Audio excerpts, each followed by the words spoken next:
¿Están bendecidos? Amén, ¿verdad? Porque Dios es bueno. Nos tiene aquí, nos ha reunido en su nombre y tiene algo especial para decirnos hoy también. Así que gracias a Dios porque hemos orado por esta predicación.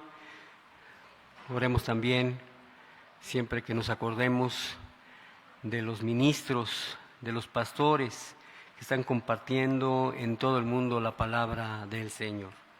Así que hoy tenemos un mensaje hermoso, fuerte, importante también el día de hoy.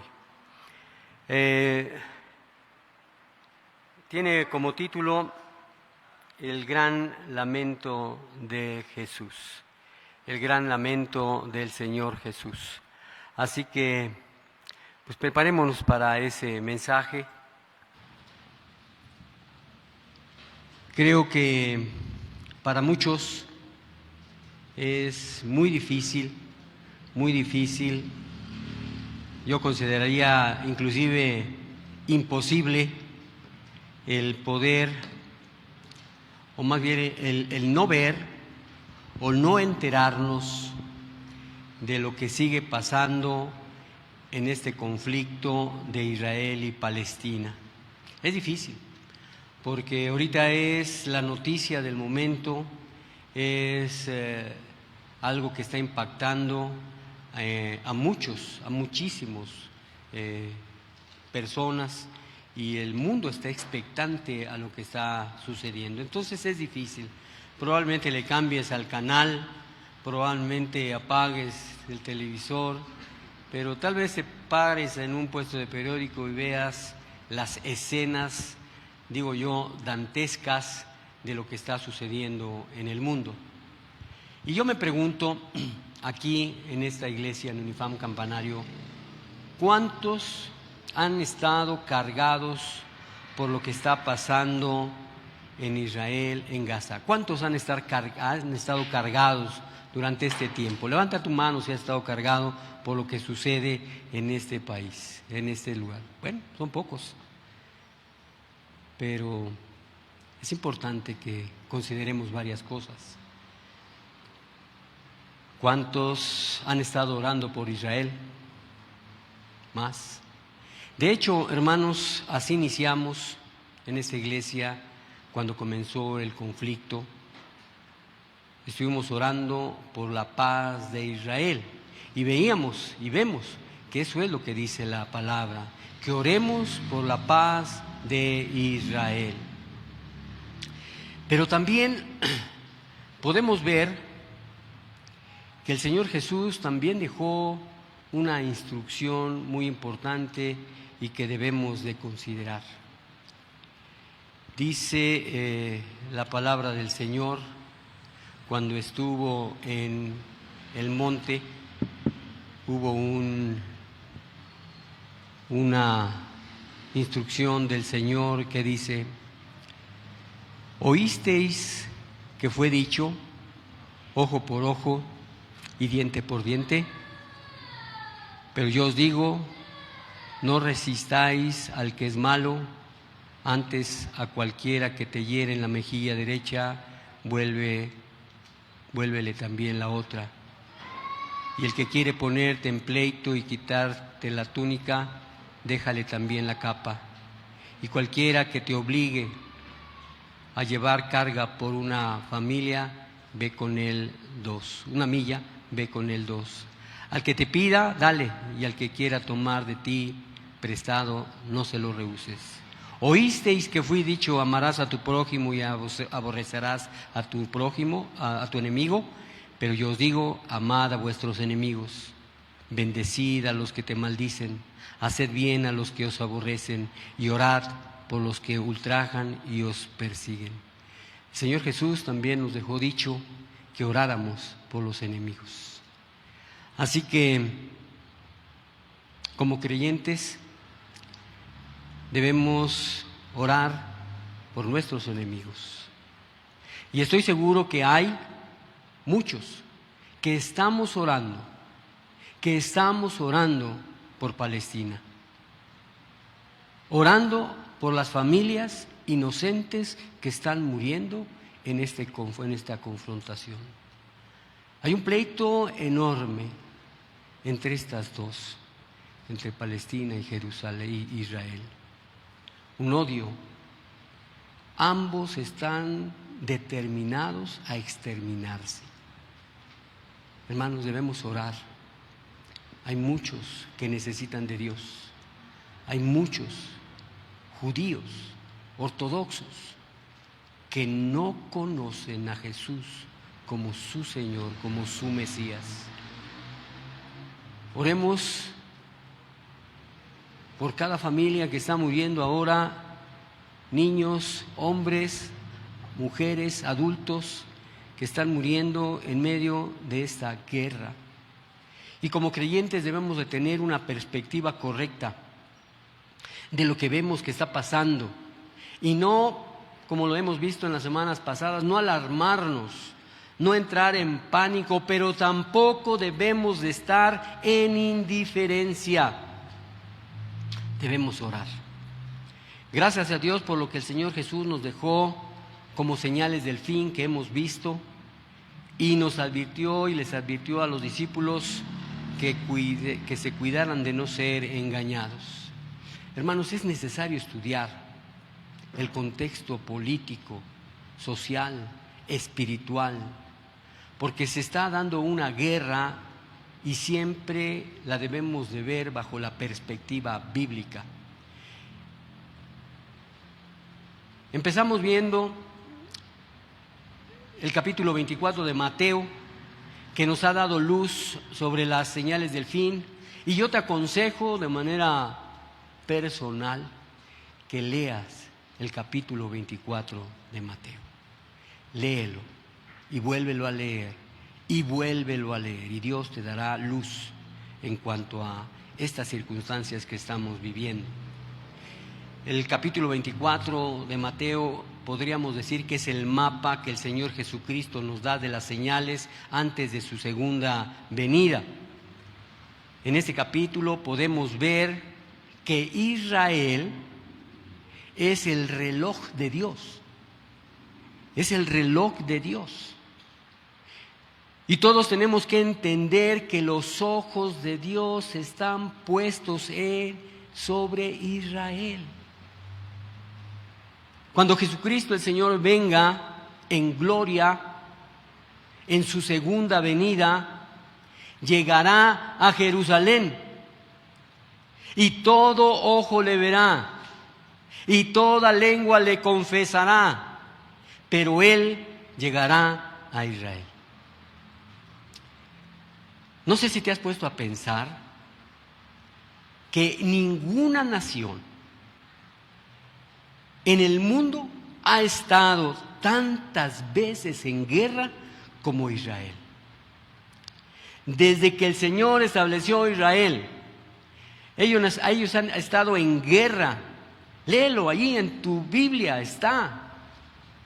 ¿Cómo y cuántas veces ha estado en guerra? Miles de años, desde el tiempo de Egipto. Ellos tuvieron que salir de ahí. Salieron por familias, pero tuvieron que enfrentar ejércitos en el desierto. Y vivieron en guerra durante todos sus años. Y siguen en guerra. ¿Y sabes qué? Seguirán en guerra. Tal vez esta guerra que están enfrentando no sea la última. Probablemente haya más todavía. Si observamos la historia de Israel, podemos ver que se fueron envueltos en una segunda guerra mundial con Hitler y que fueron exterminados más de 7 millones de judíos. Lo que vivieron entonces no es nada con lo que están viviendo ahora. Pero en estos momentos, yo les pido que oremos por ambos bandos, por Palestina, por Israel. Hay muchísimos que están muriendo sin Dios, aún judíos. Los judíos ortodoxos no han reconocido a Jesucristo como el Mesías. Ellos se preguntan, ¿cuándo llegará el Mesías? Pero debemos decirles, ya llegó y lo despreciaste. Pero es tiempo que te arrepientas. Es tiempo de arrepentirse. Ambos se están destruyendo de una manera inhumana. Y todo esto que está pasando y que ha de pasar, ¿qué será lo que Dios, nuestro Dios Santo, dice? Lo que Dios Santo siente. El día de hoy vamos a ver un gran lamento del Señor Jesús. El gran lamento, porque el amor de Jesús fue y está siendo rechazado. Así que vamos a hacer una lectura, hermanos. Vamos a regresar a Mateo, pero ahora al capítulo 23.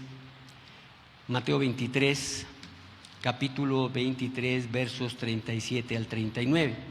Yo te invito a que abras tu Biblia y consideres que vamos a hacer una lectura para ir vislumbrando el mensaje del Señor.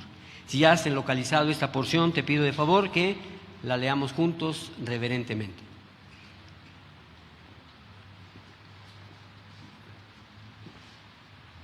Amén. Vamos a ponernos de pie si puedes y vamos a leer esa porción, Mateo 23, 37 al 39. Son tan solo 3 versículos y dice la palabra de Dios. Juntos todos: Jerusalén, Jerusalén, que matas a los profetas apedreas a los que te son enviados. ¿Cuántas veces quise juntar a tus hijos, como la gallina junta sus polluelos debajo de las alas, y no quisiste? He aquí vuestra casa os es dejada desierta, porque os digo que desde ahora no me veréis hasta que digáis: bendito el que viene en el nombre del Señor. Amén. Que el Señor nos ayude a comprender el mensaje en esta tarde. Toma tu lugar, por favor. Podemos ver algo verdaderamente impresionante en este pasaje. Se ve el gran amor de Dios por Jerusalén e Israel. Este es el gran lamento de Cristo sobre Jerusalén, la ciudad de Dios, y sobre Israel, el pueblo de Dios. El amor de Dios es perfectamente demostrado al dar a su único hijo, que fue rechazado. Cristo, si leemos bien esta parte de las Escrituras, podemos distinguir que Cristo sollozó, lloró. En lo más profundo de su corazón hay dolor. Con intensos gemidos exclamó: Jerusalén, Jerusalén, que matas a los profetas y apedreas a los que te son enviados. ¿Cuántas veces quise juntar a tus hijos, como la gallina junta sus polluelos debajo de las alas, y no quisiste? Yo estoy seguro de algo, hermanos. A la verdad, nunca se podrá conocer la profundidad de la emoción y del quebranto del corazón del Señor. ¿Por qué? Porque Cristo sabía que el llamado de amor de Dios había sido en vano. El pueblo que había sido escogido como testigo de Dios sobre la tierra, es decir, Jerusalén, esta había cometido pecado. Dice Lamentaciones 1:8: pecado cometió Jerusalén, por lo cual ella ha sido removida. Todos los que la honraban la han menospreciado, porque vieron su vergüenza, y ella suspira y se vuelve atrás.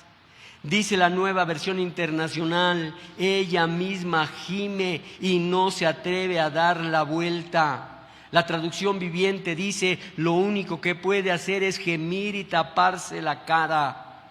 Jerusalén había rechazado al único Hijo de Dios, a su propio Mesías, a su Salvador. Sin embargo, el gran amor de Dios por Jerusalén no es todo lo que se ve en la palabra, en las palabras del Señor. Se ve también el anuncio del juicio de Dios sobre Jerusalén. Tomando porciones de estos 3 versículos, dice: matas a los profetas y apedreas a los que te son enviados. He aquí vuestra casa os es dejada desierta, porque os digo que desde ahora no me veréis. Amados hermanos, la profundidad del pecado de la ciudad, acumulado a lo largo de los siglos, nunca pudo ser conocida por el hombre. La medida de la copa ha sido llenada. Ahora había llegado el tiempo. Romanos 2, 5 y 9 nos dice: pero eres terco y te niegas a arrepentirte y abandonar tu pecado.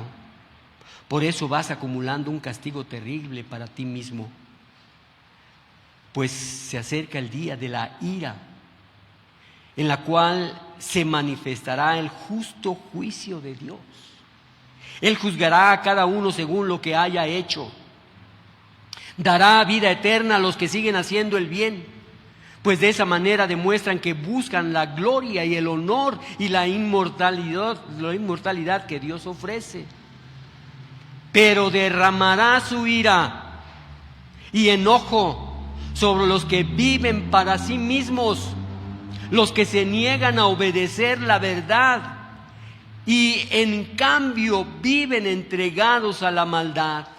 Habrá aflicción, angustia para todos los que siguen haciendo lo malo, para los judíos primero y también para los gentiles. En este pasaje podemos ver el lugar de Jerusalén en el corazón de Dios. Pero también se ve el juicio aterrador del corazón de Dios. Serán juzgados y condenados todos los que han y están rechazando al Hijo de Dios. Sin importar quiénes son, tanto judíos como no judíos, los gentiles. Este pasaje aplica ahora, en este tiempo, para nosotros también.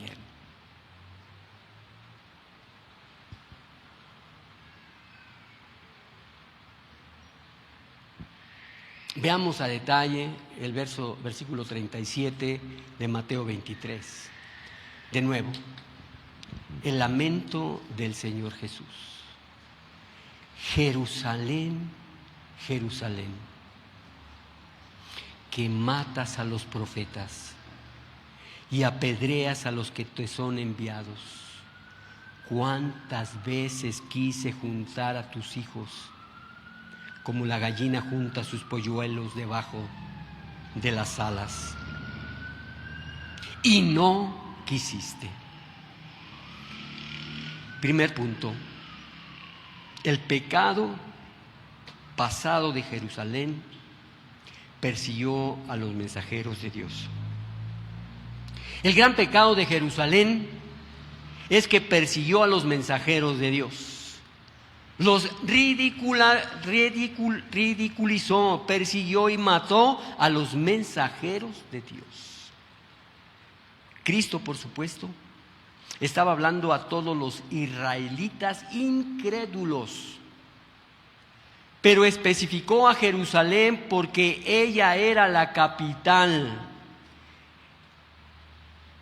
el lugar del llamado Santo Sanedrín, que era el cuerpo gobernante de los judíos. Podemos ver algunos ejemplos de Israel rechazando y abusando de los mensajeros de Dios. Algunos ejemplos de ese rechazo y abuso de los mensajeros de Dios. El primero, la reacción contra Hanani, el vidente, y su encarcelamiento.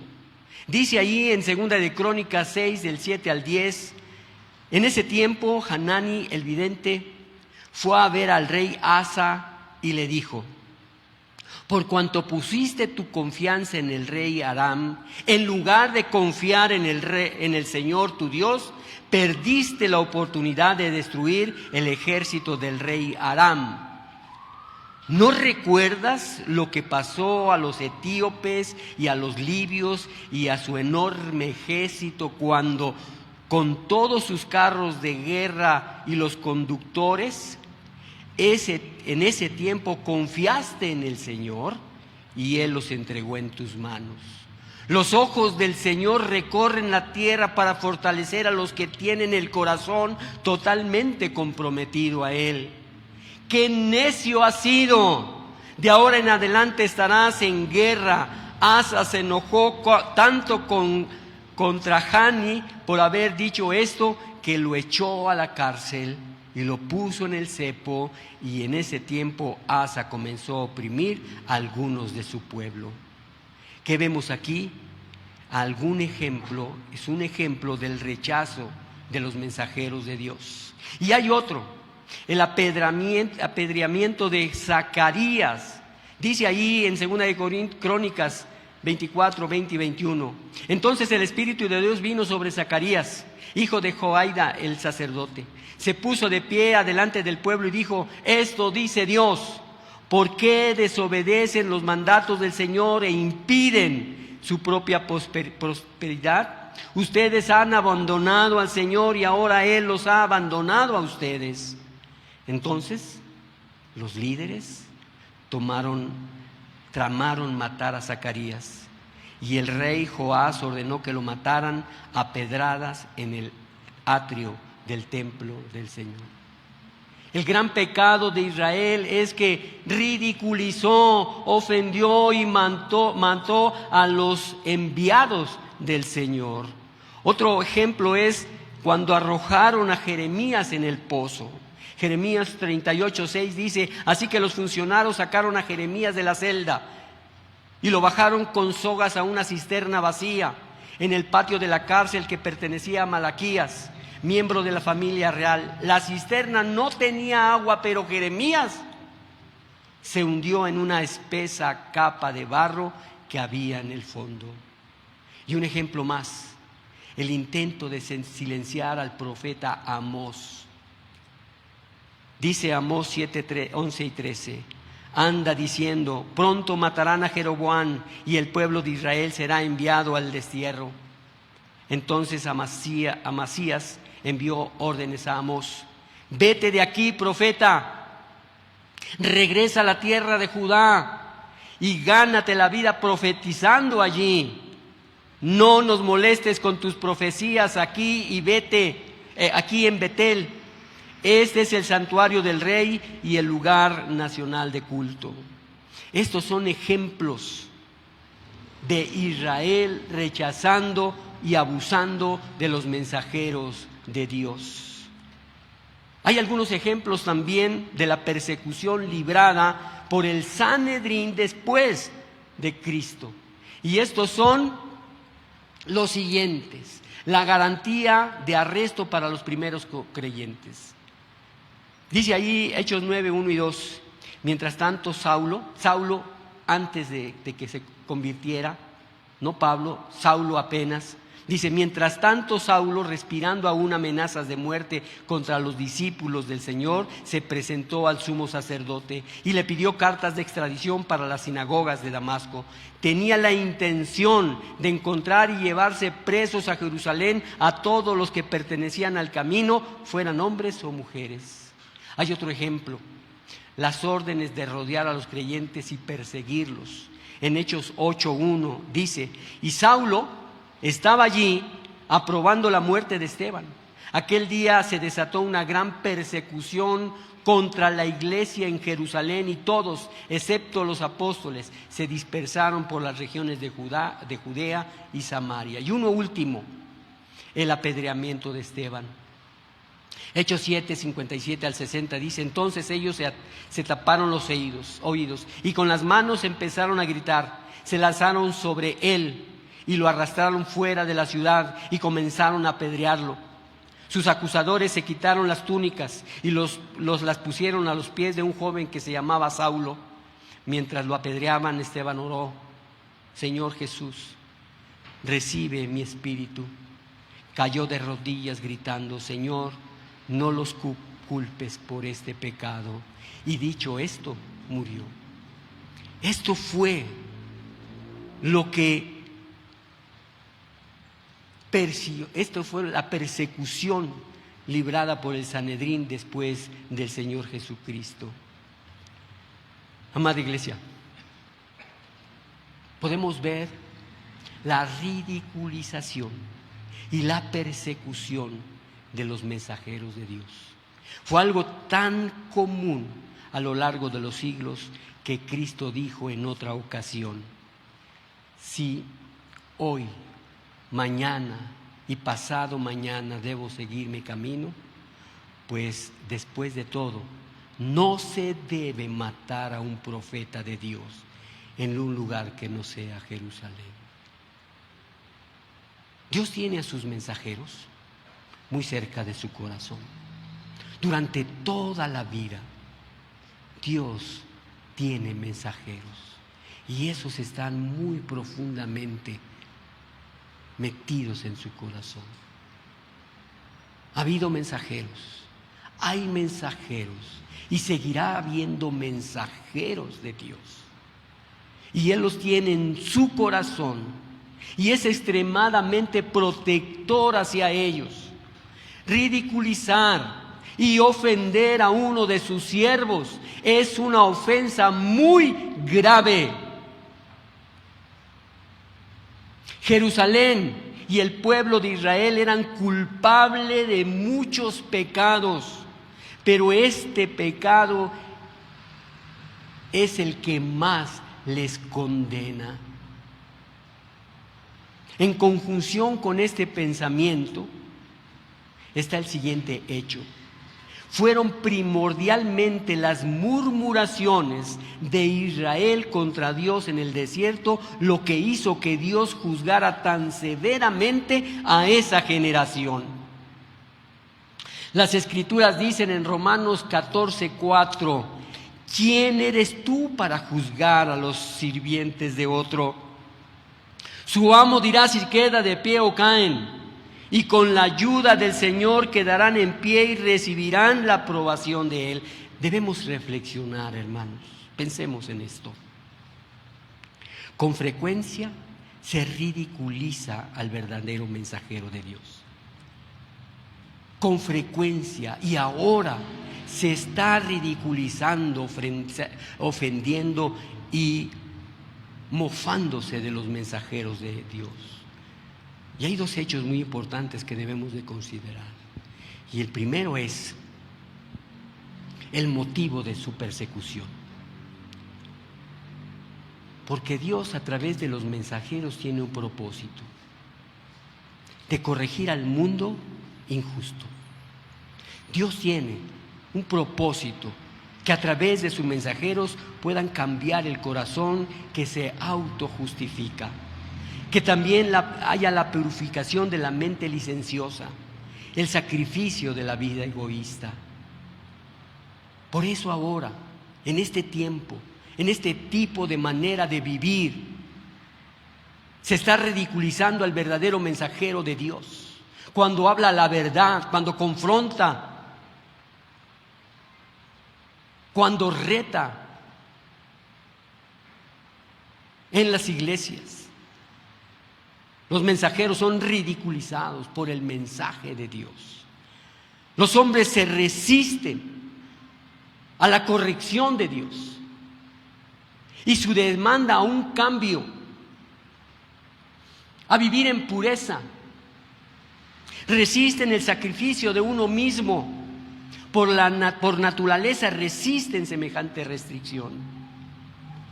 Por eso, con mucha frecuencia, los hombres se oponen a los mensajeros que proclaman la verdad, la palabra de Dios. Cuando una iglesia es confrontada con su pecado, cuando una iglesia se les habla de la verdad sobre su manera de vivir, que es opuesta a lo que Dios pide, muchos dejan de asistir, porque se oponen al cambio, porque no quieren dejar su manera de vivir, porque creen en su propia justicia. Pero el propósito de Dios es corregir un mundo injusto, cambiar un corazón que se autojustifica, que haya purificación de la mente licenciosa, que haya un sacrificio de la vida egoísta. Por eso con frecuencia los hombres se oponen a los mensajeros que proclaman la verdadera palabra de Dios. Y con frecuencia es ridiculizado ese mensajero de Dios. Y el segundo hecho es que muchas veces los líderes de la persecución, esos líderes que persiguen, son falsos religiosos, prisioneros del mundo y de sus religiones institucionales. Si ellos se sienten amenazados por el mensaje que proclama la existencia de la verdad más allá del hombre mismo, ellos se sienten amenazados. Un mensaje positivo de esa clase pone en peligro sus propias creencias humanistas y los amenaza con la pérdida de seguridad, sustento, prestigio y todo lo que el mundo les ofrece. Veamos de nuevo el versículo 37 de Mateo 37. Jerusalén, Jerusalén, que matas a los profetas y apedreas a los que son enviados. ¿Cuántas veces quise juntar a tus hijos como la gallina junta sus polluelos debajo de las alas y no quisiste? El segundo punto es este: el gran amor de Cristo por Jerusalén. Como podemos ver, hermanos, este pasaje también destaca fuertemente el gran amor de Cristo. Vemos tanto su paciencia como su inmenso deseo de cuidar y proteger a su pueblo. Ese inmenso deseo de Dios que tiene por proteger y cuidar a su pueblo. Su paciencia está expresada en las palabras: ¿cuántas veces quise? ¿Cuántas veces quise?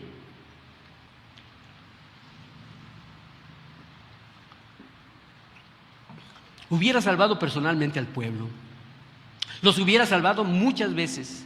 Anhelaba la salvación de ellos, no su condenación. La palabra de Dios dice: Dios no envió a su Hijo al mundo a condenar al mundo, sino para salvarlo por medio de él. Jerusalén había abusado de sus mensajeros e incluso había matado a muchos de ellos. Sin embargo, Dios no se había apartado de ellos. Siguió enviando mensajeros y finalmente envió a su propio Hijo. Una y otra vez se extendió hacia su pueblo por medio de hombres de Dios. Y cada vez que Jerusalén había rechazado, abusado y algunas veces matado a sus siervos, la paciencia de Dios soportó y volvió a soportar el pecado del hombre, sabiendo que algunos serían salvados. ¿Sabes? Ahora mismo está haciendo exactamente igual. Dios está soportando y soportando y soportando el pecado del mundo, porque sabe que va a haber algunos que van a ser salvos. Ese es su gran amor, su gran misericordia. Eso es lo que sucedió y está sucediendo ahora.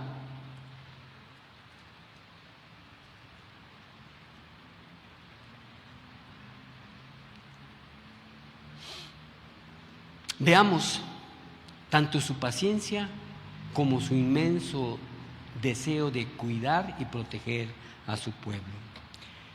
Su cuidado y protección se expresan en la palabra juntar, juntar. Podemos ver un hermoso cuadro, el cuadro de una gallina juntando a sus polluelos bajo sus alas. Es un cuadro de cuidado y protección. No sé cuántos hayan experimentado esa escena.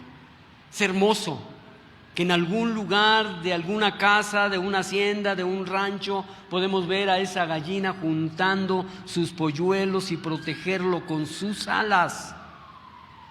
Es un hermosísimo cuadro. Y esto es lo que nos está diciendo el Señor Jesucristo. Este cuadro, bajo las alas y cuidado y protección. El precioso propósito de Cristo es reunir y cuidar a la persona, de andar alrededor encarando a solas los peligros del mundo. Hermanos, un ejemplo es domingo tras domingo el Señor nos está convocando a reunirnos y estar bajo su protección y bajo su cuidado, para que no andemos solos batallando y que podamos estar juntos escuchando su instrucción, su mandamiento y considerar el amor de Dios por cada uno. Pero ¿cómo responde la iglesia? ¿Cómo respondió Jerusalén? ¿Cómo seguiremos respondiendo? ¿Habrá siempre una excusa, una razón para salirnos de esa protección? ¿De ignorar? ¿De desdeñar el propósito de Dios? Así lo hicieron. Así lo hicieron. Dice el Salmo 91:4: con sus plumas te cubrirá y debajo de sus alas estarás seguro. Escudo y adarga es su verdad. Pensemos en esto. Cristo anhela reunirnos alrededor suyo. Cada vez que oímos el Evangelio y sentimos un impulso a acercarnos a Él, Él está extendiéndose hacia nosotros para reunirnos con Él. Romanos 10:21 dice: pero con respecto a Israel, Dios dijo: todo el día les abrí mis brazos, pero ellos fueron desobedientes y rebeldes. Y 2 Corintios 5:20 dice: así que somos embajadores de Cristo, Dios hace ya su llamado por medio de nosotros. Hablamos en el nombre de Cristo cuando le rogamos: vuelvan a Dios. Constantemente debemos exhortar. Nosotros somos los embajadores.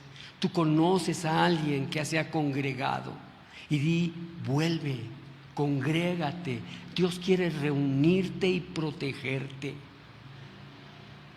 Pero ¿qué estamos haciendo? ¿Qué es lo que nosotros podemos hacer por nuestros hermanos? ¿Qué es lo que nosotros estamos haciendo para que haya más hermanos? Volvamos a ver Mateo 23:37. Y dice: Jerusalén, Jerusalén, que matas a los profetas y apedreas a los que te son enviados. ¿Cuántas veces quise juntar a tus hijos como la gallina juntó a los polluelos debajo de sus alas? Y no quisiste. Y no quisiste. El gran pecado de Jerusalén fue este: rechazar al único Hijo de Dios.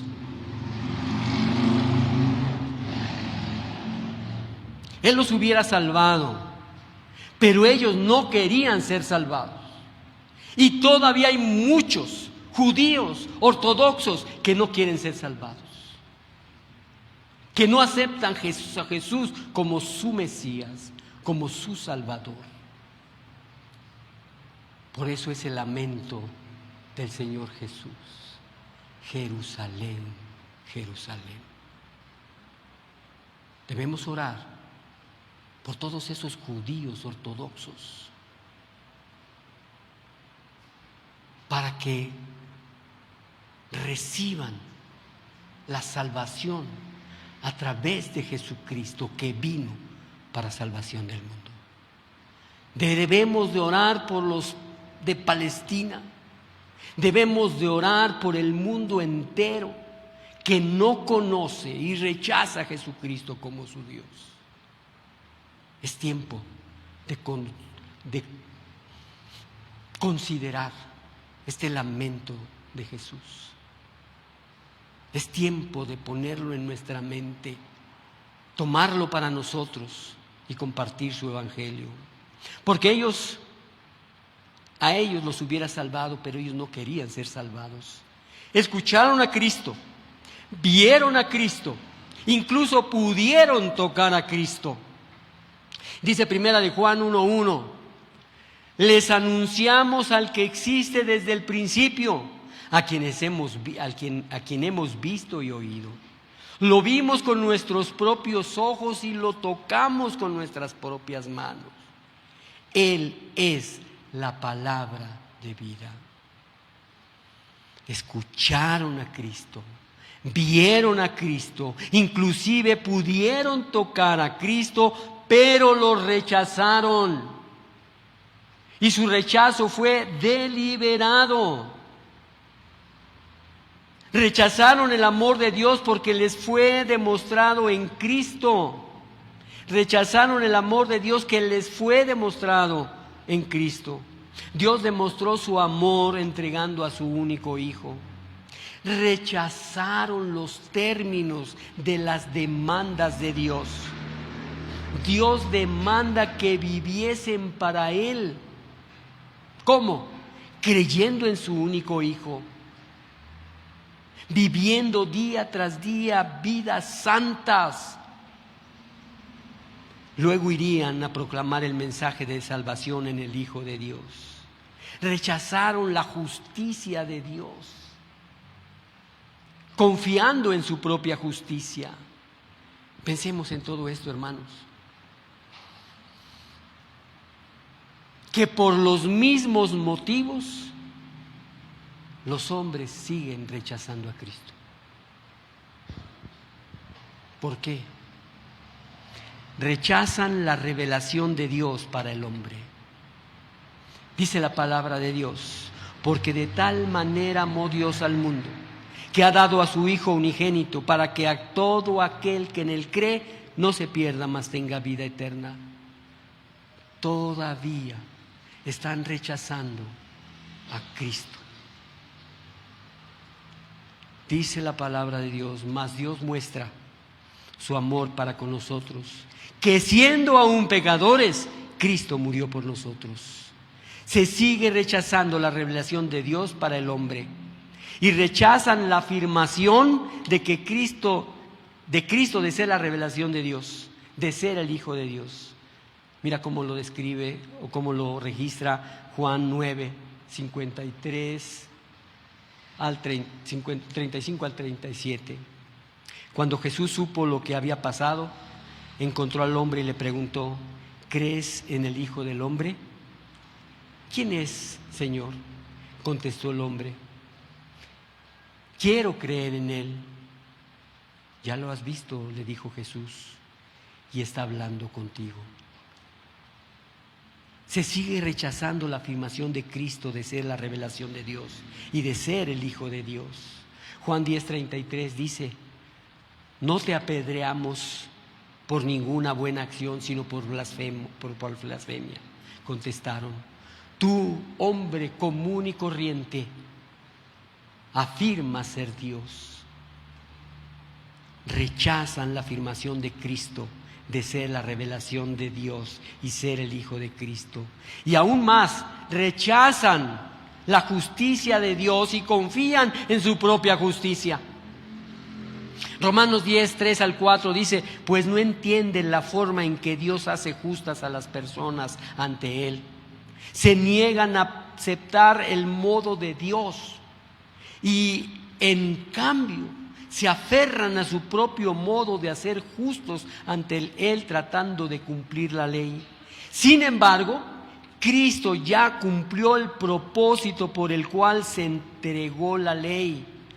Y como resultado, todos los que creen en Él son hechos justos a los ojos de Dios.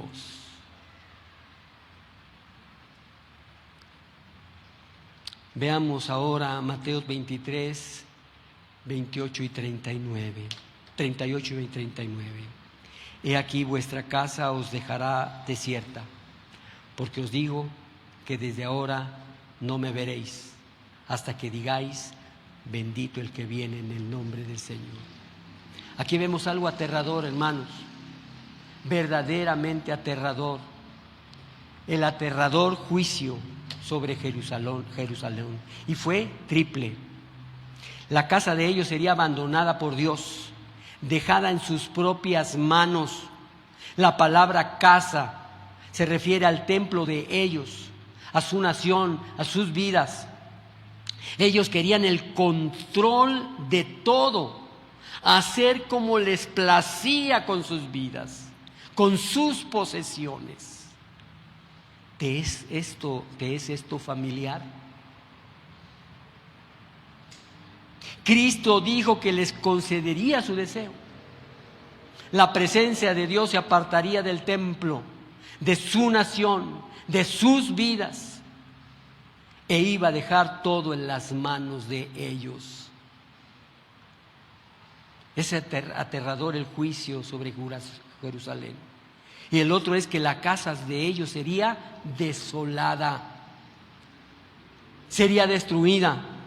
Esto podría ser referencia tanto al juicio terrenal, la ausencia de Dios, cuando Jerusalén fue destruida por Tito en el año 70 después de Cristo, como el juicio eterno. Y la tercera, después ya no podrían ver a Cristo. Y esto significa dos cosas: no lo verían pronto. Estaba partiendo del mundo, muriendo y ascendiendo a la presencia de Dios. No volverían a verlo hasta su retorno. Y significa otra cosa más: seguirían ciegos, seguirían obstinados en su incredulidad. No se someterían a Cristo como el Mesías, el Hijo amado de Dios. Por eso serían enceguecidos como parte del juicio de Dios. Hermanos, esto requiere mucha reflexión para nuestras vidas, para nuestra iglesia. Los mismos tres juicios son aplicables a cada persona, nación que anda obstinada en la incredulidad. ¿Cómo andas tú? ¿Cómo es tu vida?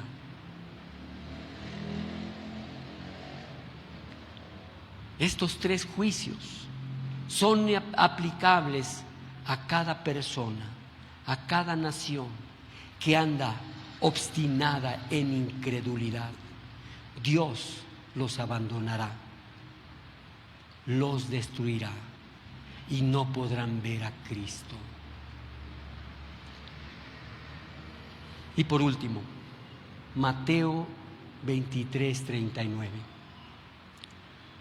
Porque os digo que desde ahora no me veréis, hasta que digáis: bendito el que viene en el nombre del Señor. Hermanos, el Señor Jesús comparte la gloriosa predicación de Jerusalén. e Israel. Proclamarán al Mesías. Por eso debemos de orar por cada judío que no ha considerado a Jesús como su Salvador. El Señor Jesús comparte la gloriosa predicación de que Jerusalén e Israel proclamarán al Mesías. Israel no quedará por siempre enceguecido ante el Señor Jesús como el verdadero Mesías. Israel profesará y proclamará que Jesús es el Mesías. Hay muchos ahora judíos mesiánicos. Esto es, los judíos que creen ya en Jesucristo. Y estos ahora están compartiendo el Evangelio en medio del conflicto, considerando a aquellos que aún están ciegos, sordos de la palabra de Dios. Oremos por Israel, oremos por Palestina, oremos por el mundo. Muchos ahora mueren por enfermedad, mueren por accidente, mueren por la violencia. Oremos por el mundo. Dios está haciendo conocer su lamento.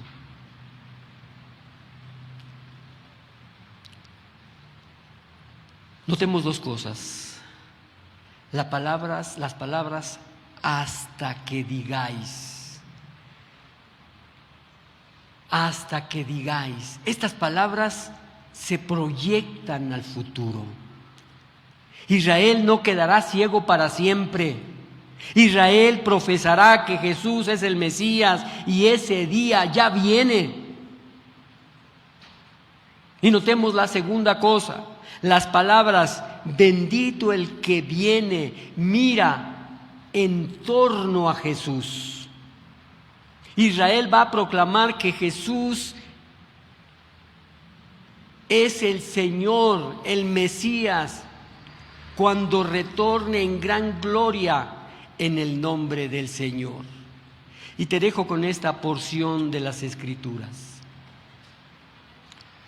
Romanos 11, de 25 y 27. Hermanos en Cristo, hay mucho que ustedes todavía no saben. Por eso voy a explicarles el plan que Dios tenía en secreto. Algunos de los judíos se han vuelto muy tercos y no quieren creer en Jesucristo. Pero solo se portarán así hasta que los no judíos pasen a formar parte de su pueblo. Después de eso, Dios salvará a todo el pueblo de Israel, como dice en la Biblia. El Salvador vendrá de Jerusalén y limpiará toda la maldad del pueblo de Israel. Yo he prometido hacer esto cuando los perdone de sus pecados. Hermanos, uno de los momentos más gloriosos de la vida, escucha esto, uno de los momentos más gloriosos de la vida es cuando una persona se vuelve a Cristo y proclama que es su Salvador.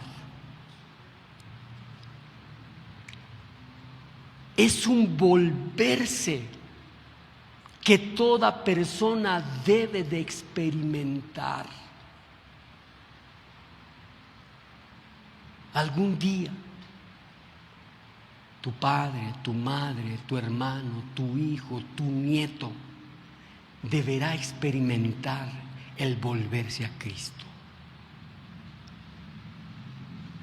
Porque algún día, como dice su palabra, Israel lo experimentará. Amén. Demos gracias a Dios. Poderoso Padre, Dios nuestro, perdónanos. Perdónanos, Señor, y sana nuestra tierra. Muchos, Señor, se han resistido a creer en tu Hijo Jesucristo. Y las palabras del Señor Jesús nos hacen saber el dolor, la aflicción, la tristeza que hay en su corazón. Ayúdanos, Señor, a ser dignos hijos tuyos, embajadores del reino, compartiendo tu evangelio. Señor, ponemos en tus manos a Palestina, a Israel, a todo aquel que necesita arrepentirse y confiar, y que Jesucristo el Señor sea su Salvador. Oramos por nuestra nación, que se arrepienta, que se vuelva a Jesucristo y que lo reciba como su Señor y Salvador. Lo pedimos en el hermoso nombre, santo nombre de Jesucristo el Señor. Amén. Que Dios les bendiga abundantemente y vamos a alabar al Señor. Les invito a ponerse de pie y vamos a agradecer a nuestro Señor porque cambió nuestra tristeza.